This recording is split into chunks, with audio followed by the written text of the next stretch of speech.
바로가 백성을 보낸 후에 블레셋 사람의 땅의 길은 가까울지라도 하나님이 그들을 그 길로 인도하지 아니하셨으니 이는 하나님이 말씀하시기를 이 백성이 전쟁을 하게 되면 마음을 돌이켜 애굽으로 돌아갈까 하셨습니다.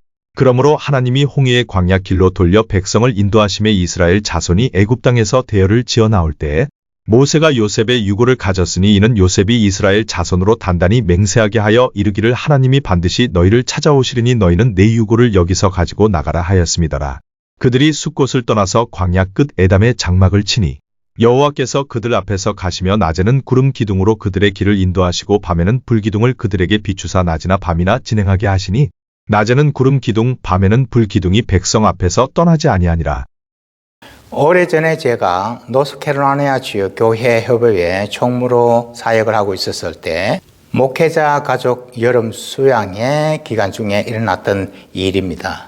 그 당시에 사우스캐롤라이나 주에 있는 머럴 비치에서 수양회를 가졌습니다. 그리고 이 수양회 일정 중에 악어 농장을 방문하는 프로그램이 있었습니다. 그 당시 제가 총무였기 때문에 악어 농장을 가는 주소를 목사님들에게 알려주었습니다. 그리고 악어 농장 입구에서 다 같이 만나서 들어가기로 약속을 하는 광고를 했습니다. 그리고 저와 아내는 그 당시 회계를 맡고 계시던 목사님의 차를 타고 같이 악어 농장으로 가게 되었습니다. 그 당시는 지금과는 달리 차나 핸드폰에 내비게이션이 설치되어 있지 않았습니다. 그때는 지금 핸드폰보다 조금 더 큰 사이즈인 내비게이션 기구를 구입해서 다들 사용하고 있었습니다. 그 회계 목사님도 이러한 내비게이션 기구를 구입해서 가지고 계셨습니다. 그리고 이 내비게이션이 안내하는 대로 그 목사님은 운전하여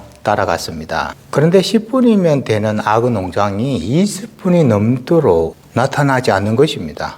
그럼에도 불구하고 내비게이션은 계속해서 앞으로 가라라고 안내하고 있었습니다. 총무인 저와 회계 목사님이 악어 농장에 도착을 해야 그 악어 농장에 들어갈 입장료를 지불할 수가 있는데 지금 우리는 길거리에서 헤매고 있었던 것입니다. 그러니 얼마나 마음이 불안하고 마음이 바빴겠습니까? 저희들을 기다리다 못한 그 당시 회장 되시는 목사님께서 악어 농장 책임자에게 양해를 구하고 먼저 목사님과 그 가족들을 들어가게 했습니다. 그리고 저희들을 기다리고 계셨던 것입니다. 저희들이 도착해서 입장료를 다 지불했던 기억이 납니다. 그날 10분이면 되는 거리를 정반대 방향으로 20분을 갔고 다시 악어 농장이 있는 방향으로 20분 이상 왔습니다.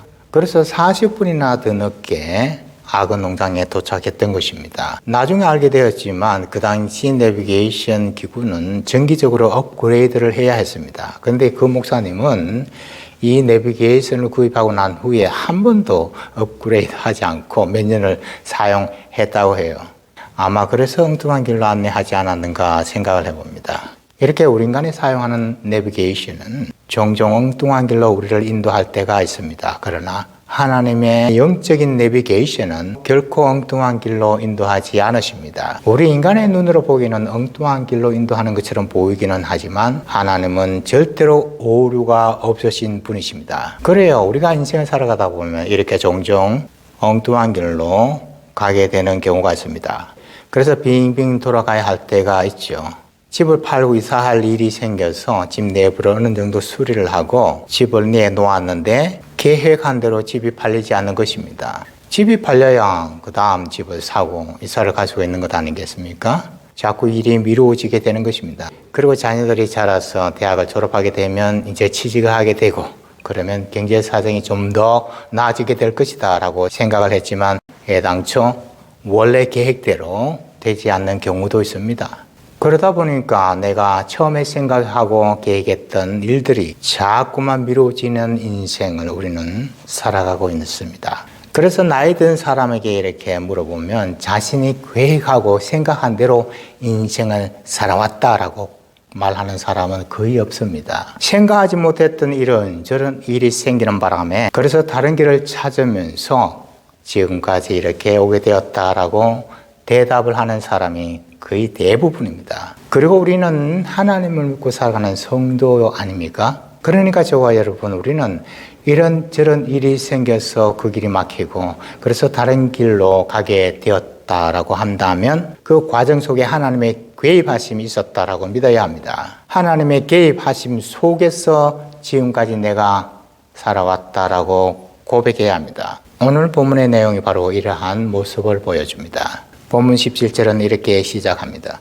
바로가 백성을 보낸 후에 블레셋 사람의 땅의 길은 가까울지라도 하나님은 그들을 그 길로 인도하지 아니하셨으니 블레셋 사람의 땅의 길은 가까울지라도, 그러니까 애굽에서 나온 이스라엘 백성들이 가나안 땅으로 가는 가까운 길이 있었다는 것입니다. 그런데 하나님은 어떻게 인도하십니까? 그 뒤를 보시면 하나님이 그들을 그 길로 인도하지 아니하셨으니, 그러니까 하나님께서는 이스라엘 백성들을 가나안 땅으로 가는 가까운 길, 지름길로 인도하지 않으셨던 것입니다. 그러므로 저와 여러분, 우리는 하나님이 인도하시는 길로 가면 가장 빠른 지름길로 가게 될 것이다 라고 생각해서는 안 됩니다. 그것은 성경적인 가르침이 아닙니다. 하나님께서 인도하시는 길은 빠른 길, 지름길이 아닐 수 있습니다. 하지만 그럼에도 불구하고 가장 확실한 사실은 빠른 길은 아닐 수 있지만 올바른 길이다라고 하는 사실입니다. 빠른 길은 아니지만 지름길은 아니지만 올바른 길을 가는 것입니다. 사실 빠른 길이나 지름길로 가려고 하면 하나님의 말씀을 따라가는 것보다는 세상의 지식이나 과학을 따라가는 것이 훨씬 더 낫습니다. 한번 생각해 보십시오. 애굽 나라와 가나안 땅을 오가는 가까운 길은 이전에 아브라함이 걸어갔던 길이었습니다. 가나안 땅에 기근이 생겼을 때 아브라함이 가족을 데리고 애굽으로 갔던 길이었습니다. 그리고 아브라함의 손자 요셉이 종의 신분에 대해 팔려갈 때 미디안 상인의 손에 붙들려 애굽으로 갔던 길이었습니다. 그리고 그 이후에 야곱이 가족들을 이끌고 애굽의 총리가 된 요셉을 만나려고 갔던 길이었습니다. 이러한 길을 모세는 너무나 잘 알고 있었습니다. 왜냐하면 40년 전에 모세가 바로의 궁전에서 피하여 도망칠 때 지나갔던 길이었기 때문입니다. 그리고 이후에 하나님으로부터 소명을 받고 애굽의 바로 왕을 만나러 갈 때 그 길을 이용했던 것입니다. 그래서 모세는 이 길을 너무나 잘 알고 있었습니다. 그러니까 하나님께서 말씀하시지 않으셨다면 모세는 틀림없이 이 길로 가나안 땅을 향하여 갔을 것입니다. 그런데 하나님은 이 길을 가게 하지 않으시고 돌아서 가게 하셨던 것입니다. 왜요? 그래서 오늘은 저와 여러분이 본문의 내용을 살펴보면서 하나님께서는 왜 이스라엘 백성들을 지름길로 가까운 길로 가게 하지 않으시고 돌아가게 하셨는가 생각해보는 시간을 가지고자 합니다. 그래서 저와 여러분의 인생길에서 돌아가는 길처럼 보인다 할지라도 감사와 소망의 길이 되시길 주님의 이름으로 축복합니다. 자, 우리 인생이 왜 돌고 돌아가는 것입니까? 첫째로 하나님의 배려하심이 있기 때문입니다. 돌아가는 길은 하나님의 배려하심입니다. 민수기 14장 33절입니다. 너희의 자녀들은 너희 반역한 죄를 짓고 너희 시체가 광야에서 소멸되기까지 40년을 광야에서 방황하는 자가 되리라. 너희의 자녀들은 너희 반역한 죄를 짓고, 여기서 반역한 죄는 그 앞을 보시면 알 수 있습니다. 그 앞을 보시면 가나안 땅을 정탐하는 12명이 보고를 하는 내용이 나옵니다. 잘 아시다시피 12명의 정탐꾼 중에 10명은 부정한 소식을 전했습니다. 보고를 했습니다. 그 부정한 보고를 듣고 이스라엘 백성들은 하나님을 원망했습니다. 그리고 다시 애굽으로 돌아가자고 밤새도록 부르짖고 울부짖었습니다. 이러한 모습을 보였던 이스라엘 백성들을 향하여 오늘 본문은 너희 반역한 죄를 지고 라고 표현을 하고 있습니다. 이로 인하여 어떻게 되었습니까? 그 뒤를 보시면 40년을 광야에서 방황하는 자가 되리라. 그러니까 이스라엘 백성들이 40일이면 충분한 거리를 40년 동안이나 돌아가게 하신 것은 이스라엘 백성들이 불순종한 하나님의 말씀에 불순종한 죄 때문입니다. 마찬가지입니다. 우리 인간의 불순종 때문에 우리가 돌아가야 할 때가 있습니다. 하나님께서는 이렇게 하라라고 말씀을 하셨는데 그렇게 하지 않았기 때문에 돌아가는 일이 생기게 되는 것입니다. 예를 들어서 가정에서 부모와 자녀 사이에 그리고 남편과 아내 사이에 이렇게 해야 한다고 하나님은 말씀하시지만 그 말씀대로 따르지 않기 때문입니다.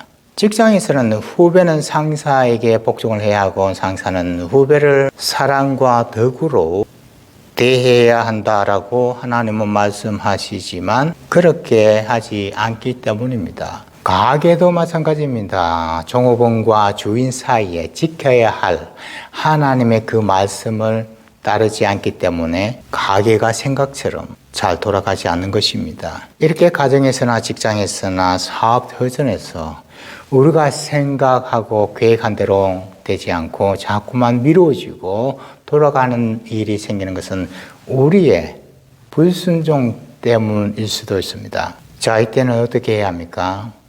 회개해야 합니다. 그래서 하나님과 나 사이가 먼저 회복되어져야 합니다. 지난주에도 살펴보았지만 그렇게 되기 위하여 하나님께서는 예수님을 우리에게 보내신 것입니다.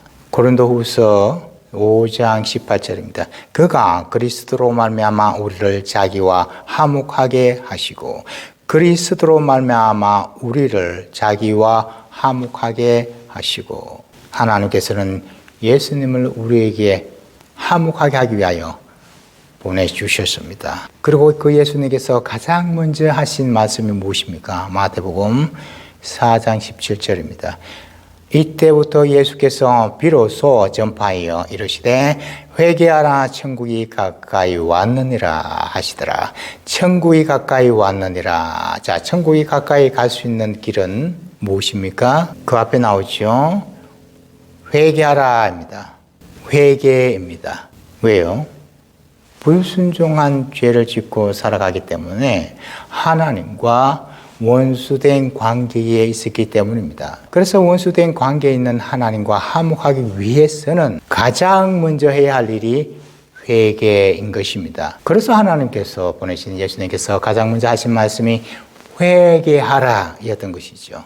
회개가 가장 먼저입니다. 회개하게 될 때 우리는 하나님께서 베풀어 주시는 배려하심을 경험하게 됩니다. 그러므로 저와 여러분, 나의 인생길 중에서 바로 가지 못하고 돌아가는 길을 가는 것 같다라고 생각할 때 우리가 가져야 할 마음가짐은 하나님께서 나에게 베풀어 주시는 배려를 경험할 수 있는 축복이다라고 믿어야 합니다. 하나님께서 나에게 베풀어 주시는 배려하심을 바라보면서 우리는 회개할 수 있어야 합니다. 회개할 때 우리는 하나님과 화목한 존재가 되어 하나님이 베풀어 주시는 배려하심을 경험할 수 있습니다. 오늘 본문은 이스라엘 백성들을 블레셋 사람들과의 전쟁에서 살리려고 하는 하나님의 배려하심을 보여줬습니다. 물론 돌아가게 하는 것은 이스라엘 백성들의 불순종이 있었습니다. 그러나 결국에는 이스라엘 백성들을 살리려고 하는 하나님의 배려하심이 있었다라고 하는 사실을 우리는 기억해야 합니다. 그러므로 저와 여러분, 우리의 인생길에서 내가 돌아가는 길처럼 보일 때 나를 살리시려는 하나님의 배려하심이 있다라고 믿으시길 주님의 이름으로 축복합니다. 자, 우리의 인생이 왜 돌고 돌아가는 것입니까? 두 번째로 하나님의 훈련 때문입니다. 본문 18절 전반부입니다. 그러므로 하나님이 홍해의 광야 길로 돌려 백성을 인도하시며 하나님이 홍해의 광야 길로 돌려 그러니까 가까운 길이 있음에도 불구하고 하나님께서는 홍해로 가는 홍해 길로 돌리신 것입니다. 왜요? 본문 17절 후반부입니다. 이 백성이 전쟁을 하게 되면 마음을 돌이켜 애굽으로 돌아갈까 하셨습니다. 애굽으로 돌아갈까 하셨습니다. 왜 이스라엘 백성들이 애굽으로 돌아가려고 생각한 것입니까? 그 앞을 보시면 전쟁을 하게 되면 마음을 돌이켜. 그러니까 결론적으로 말하면 이스라엘 백성들이 전쟁을 감당하지 못할 것 같아서 하나님께서는 홍해의 길로 돌리신 것입니다. 그 당시에 블레셋 사람들은 전쟁에 능한 존재들이었습니다. 하지만 이스라엘 백성들은 오랫동안 종살이만 해왔던 사람들입니다. 전쟁에 능한 블레셋 사람과 종살이하고 노예 생활을 해왔던 이스라엘 백성들이 전쟁을 하게 되면 그 결과는 뻔한 것 아니겠습니까? 전쟁에서 패하게 된다는 것은 자신들이 죽게 된다는 것을 의미합니다. 그러니까 죽는 것보다는 차라리 애굽으로 돌아가 노예 생활을 하는 것이 훨씬 더 낫겠다라고 생각을 하고 애굽으로 돌아가려고 하는 이스라엘 백성들이 생기게 된다는 것입니다. 자, 이해는 돼요. 그런데 여기서 한두 가지 의문점이 생깁니다. 첫 번째 생기는 의문은 이것입니다. 하나님께서 이스라엘 백성들을 가나안 땅으로 가는 블레셋 사람들이 있는 지름길로 가게 하지 않고 홍해 바다로 있는 길로 인도하셨습니다. 그리고 애국 군사들이 이 이스라엘 백성들의 뒤를 추격해 왔습니다. 그때 하나님께서는 앞서 가게 하던 그 구름 기둥을 뒤로 가게 하시고 애국 군사들의 눈을 보지 못하게, 앞을 보지 못하게 막으십니다. 짙은 안개로 그들의 눈을 잠시 가리게 하십니다. 그리고 그 사이에 동풍을 불게 해서 홍해 바다를 가르시고 이스라엘 백성들은 그 갈라진 홍해 바다 사이를 마른 육지처럼 건너가게 하신 것입니다. 그리고 뒤따라오던 애굽의 군사들을 모두 다 물에 빠져 수장시키십니다. 자, 그렇다면 하나님께서는 이 애굽의 군사들에게 하신 것처럼 블레셋 사람들에게도 하면 되시지 않으시겠습니까? 구름이나 먼지, 바람을 동원해서 블레셋 사람들의 눈을 가리게 하시고 그 사이에 이스라엘 백성들이 그들을 죽이면 전쟁에서 승리하게 되는 것 아니겠습니까? 전쟁에서 승리하게 되고 그리고 빠른 지름길로 갈 수도 있게 되는 것입니다. 이 사실을 하나님께서 모르시겠습니까? 그것이 알고 싶다입니다. 그리고 두 번째 가지게 되는 의문점은 이것입니다. 이스라엘 백성들이 지름길로 가지 않았음에도 불구하고 이스라엘 백성들은 전쟁을 하게 되었다라고 하는 사실입니다. 러비딘 광야에 이르게 되었을 때 아말렉 사람들이 쳐들어왔습니다. 그래서 아말렉 사람들과 이스라엘 백성들 사이에 전쟁이 일어났습니다. 전쟁을 피해서 돌아가게 하셨는데 전쟁을 하게 되었던 것입니다. 모세의 팔을 아론과 훌이 양쪽에서 들어주는 모습은 이때 일어난 장면입니다. 잘 아시지만 아론과 훌이 모세의 팔을 양쪽에서 들어줄 때 이스라엘 백성들이 전쟁에서 승리하게 되었던 것입니다. 목회자를 돕는 동역자들이 곁에 있을 때에 목회의 현장에서는 언제나 승리를 하게 된다라고 하는 귀중한 교훈을 우리에게 가르쳐 줍니다. 어쨌든 하나님께서 이스라엘 백성들을 블레셋 사람들이 사는 땅으로 인도하지 않았음에도 불구하고 전쟁은 일어났던 것입니다. 시내산에 들어가기 전이었으니까 2달도 되기 전에 전쟁이 일어났던 것입니다. 그러니까 이스라엘 백성들이 전쟁을 하게 되면 겁이 나서 애굽으로 돌아가게 될까 봐 하나님이 돌아가게 하셨다라고 하는 설명은 이해는 되지만 이러한 한두 가지 의문점이 있는 것입니다. 그렇다면 만족한 대답이 되기 위해서는 또 다른 설명이 필요합니다. 왜 하나님께서는 이스라엘 백성들을 돌아가게 하셨을까요? 그것은 이스라엘 백성들을 하나님께서 훈련시키시고 성숙하게 하기 위함에 있다라고 하는 것입니다. 하나님은 자신의 백성을 사랑하십니다. 있는 모습 그대로 사랑하십니다. 부족하고 연약함이 있다 할지라도 진심으로 사랑하십니다. 하지만 사랑하시지만 성숙하기를 원하십니다. 그래서 훈련하게 하십니다. 왜냐하면 성숙함은 반드시 훈련을 통해 이루어지기 때문에 그렇습니다. 그래서 하나님께서는 가장 먼저 이스라엘 백성들이 자신의 모습을 알게 하십니다. 블레셋 사람들과 싸우면 자기들은 백전백패하게 되는 연약한 존재임을 알게 하십니다. 그래서 피하게 하시는구나 라고 하는 사실을 알게 하십니다. 자신이 가지고 있는 연약함과 한계성을 하나님께서는 알게 하십니다. 그래서 겸손한 마음을 가지게 하시는 하나님이십니다. 내 자신의 힘과 능력으로는 아무것도 할 수가 없고 이겨낼 수가 없다라고 하는 겸손한 마음을 가지고 살아갈 것을 하나님은 원하십니다. 자, 애굽에서 나온 이스라엘 백성들은 이러한 기본적인 마음 자세를 가지고 러비딘 광야에 이르게 되었습니다. 근데 그때 아말렉 족속들이 쳐들어옵니다. 자신의 연약함과 자신의 한계성을 알고 있던 이스라엘 백성들은 하나님을 붙잡고 의지하게 됩니다. 하나님을 붙잡고 의지하는 훈련을 하게 하십니다. 그리고 하나님이 세우신 지도자인 모세를 돕고 협력해야 하는 일을 배우게 하십니다.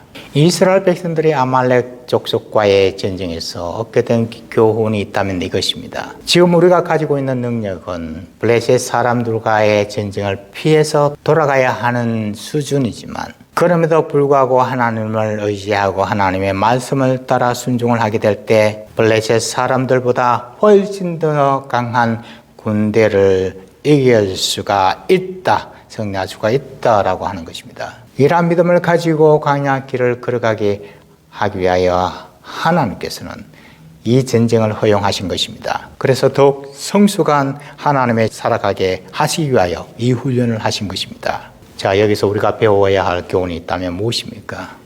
돌고 돌아가는 길에도 하나님의 뜻이 있다라고 하는 것입니다. 그리고 때로는 인생을 돌아간 경험이 있는 사람을 통하여 하나님께서는 더 위대한 일을 하실 때가 있습니다. 그렇지 않습니까? 우리가 종종 어떤 사람의 인생 간증을 들을 때 처음부터 쭉 성공의 길만을 갔던 사람들이 하는 이야기보다는 인생길을 돌고 돌아서 걸어갔던 그 사람들이 하는 이야기에 훨씬 더 감동을 받습니다. 돌고 도는 인생길을 갔던 그 사람들의 길을 통하여 하나님께서는 자신이 행하셨던 위대한 일들을 많은 사람들에게 나타내 보일 때가 훨씬 더 많습니다. 그러므로 돌아서 가는 길은 시간 낭비가 아닙니다. 돌아서 가는 길은 단순히 어려움을 피해서 가는 길만은 아닙니다. 우리를 훈련시키고 그래서 더욱 성숙한 믿음의 자녀로 살아가게 하기 위한 하나님의 뜻이 있는 것입니다.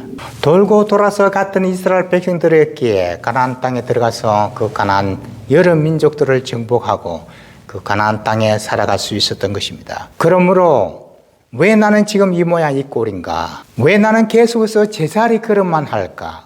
라는 생각이 들 때마다 하나님께서 나를 훈련시키고 더욱 성숙한 믿음의 자녀로 살아가게 하기 위한 하나님의 은혜가 있다라고 믿으시길 바랍니다. 그래서 바라옵기는 돌고 돌아가는 길이라 할지라도 믿음을 가지고 성숙한 자녀에 대한 모습으로 살아가시길 주님의 이름으로 축복합니다.